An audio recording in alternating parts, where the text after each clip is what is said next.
Welcome to the Political Matrix. Hello, folks. This is Greg Fink and Scott Miller here with the Political Matrix News broadcast. How are y'all doing tonight, Scott? Cranking it up, man. Campaign season is heating up, and it's you and I. This is what we live for. It is. I mean, and real quick, for anybody watching, please remember to go ahead and subscribe to us on YouTube. Make sure you follow us on Facebook and tweet us out on Twitter and follow us on Twitter and everything as well. And we're also going to be on a few other platforms. I think we're going to be on Rumble here coming up. And we're going to be on Spotify here coming up as well. So go ahead and make sure you follow us on all the different platforms and make sure you share us with your friends. We'd really appreciate it because this is one hell of a campaign year we're going to be getting into. I mean, you and I are both, neck deep in campaign work already. And now we got crazy doctors out there thinking that white people are racist just for wanting to be on time. So that's the way we're going to tee up the next segment here. But we have some very interesting doctors who, in my opinion, probably shouldn't be doctors, but hey, whatever. Go ahead, Scott. Well, they're university professors. I mean, they look like doctors. They look like they're smart people, but they're university professors. There was a joke that a comedian was telling not too long ago about how I don't know. They were talking about.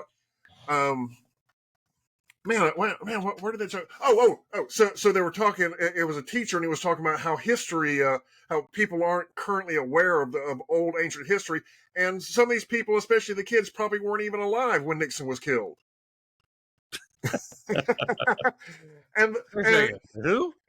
Right. And then as if that part wasn't funny enough, it's even funnier when he asked the guy who was saying that to him, says, "So you're in teaching education. What do you do?" He says, "Well, I'm an administrator." Oh, we're gonna watch a real quick segment here on Fox News. They're gonna talk about what Duke Medical School here is doing here with a little bit of DEI, and so it's very interesting to see how it is going out there, and it's so sad and bizarre. 100 medical schools have made some aspect of critical race theory mandatory in their programs. So what does it mean for the future of medical care? Do No Harm Chairman and former UPenn Associate Dean Dr. Stanley Goldfarb joins me now to discuss. Doctor, good morning to you. That is the question. What does this mean for the future of medical care? Good morning. No, I think it's a great concern. It's a great concern because what's going on here is the false diagnosis of a problem. The problem is that Black patients tend to do worse than white patients in a number of medical conditions. The diagnosis that's been made is that there's racism in healthcare that's producing this disparate outcome. The difficulty is there's no evidence that that's true. There are thousands of studies that are terrible that don't prove the point. This seems to be a virtue signaling activity that's gone on, and I think it's way more than half. It's probably all the medical schools. The AAMC, which is the governing body of medical education, just put out an inventory that suggested that the vast majority of schools are engaging in this kind of activity. And again, it represents virtue signaling. It represents an attempt to go along with the current trends, but it doesn't represent an effort that's going to yield better outcomes for Black patients. That's really that's good right there. Let's stop it right there. To be less healthy than other races. What is the reason for that? And also, what is the danger and damage of pain? There we go.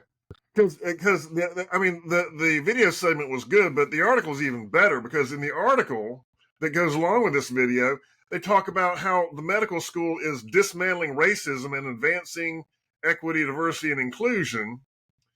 And for me, my favorite part was where it said that white supremacy culture is power hoarding at the disadvantage of non-whites. In workplace, white supremacy culture explicitly and implicitly versus whiteness and discriminates against non-Western, non-white professionalism standards.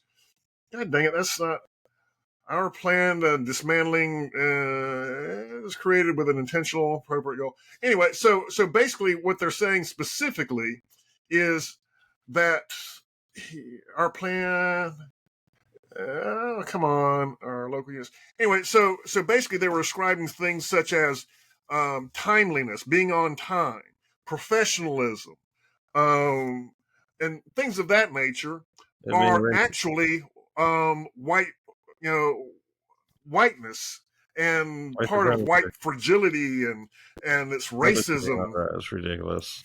I mean, Guys, it's called, just being at work on time. well, Be there's professional. only so much racism that can be dismantled. And the question that I used to pose to people who were listeners on my radio show was, what would equality look like? I mean, if we're going to get to equality, there's going to be some point in this program to reach, equality, where the people who were oppressed have to stand up and start acting like they're, in the way that successful people act, and not acting white. I'm not saying they have to act. There are several,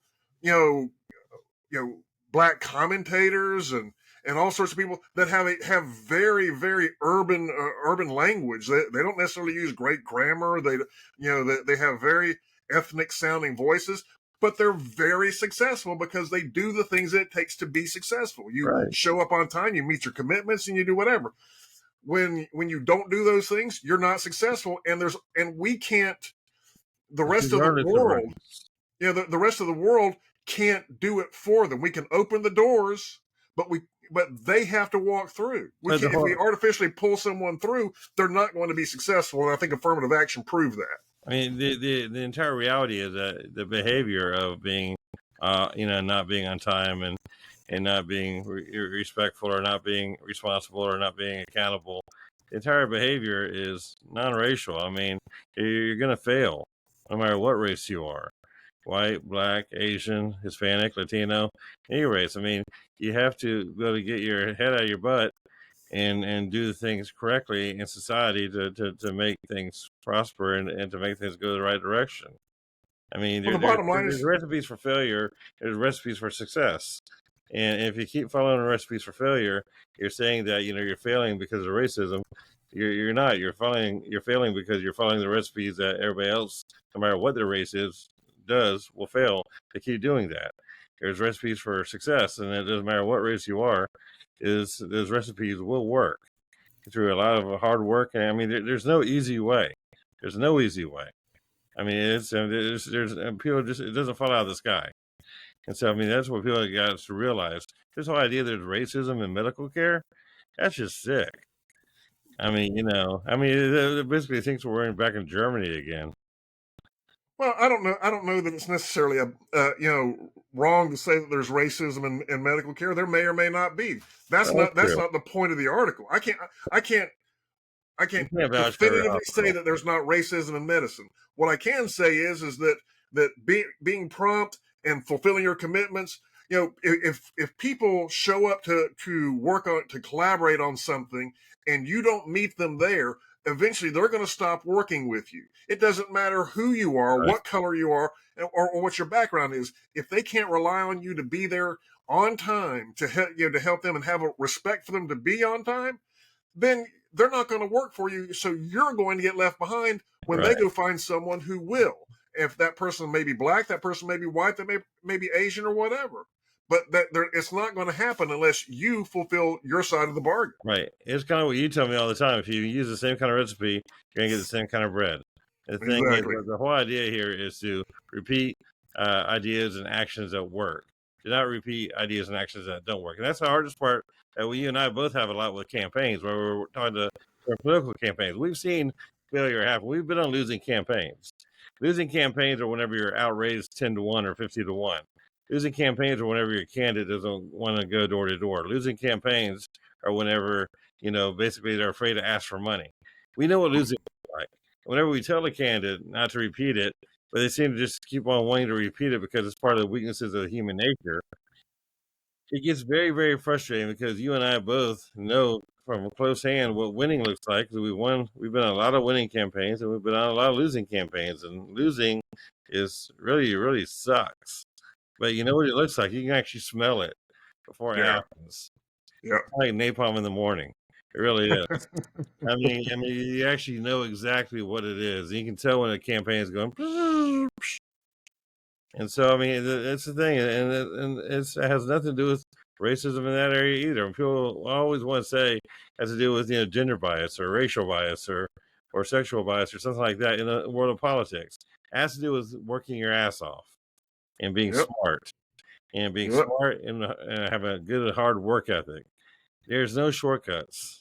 Period. And all this DEI stuff, all this CRT stuff, wants to go out there and put like a little, a little scapegoat for everything, saying everything is somebody else's fault. Everything is somebody else's fault. It's not.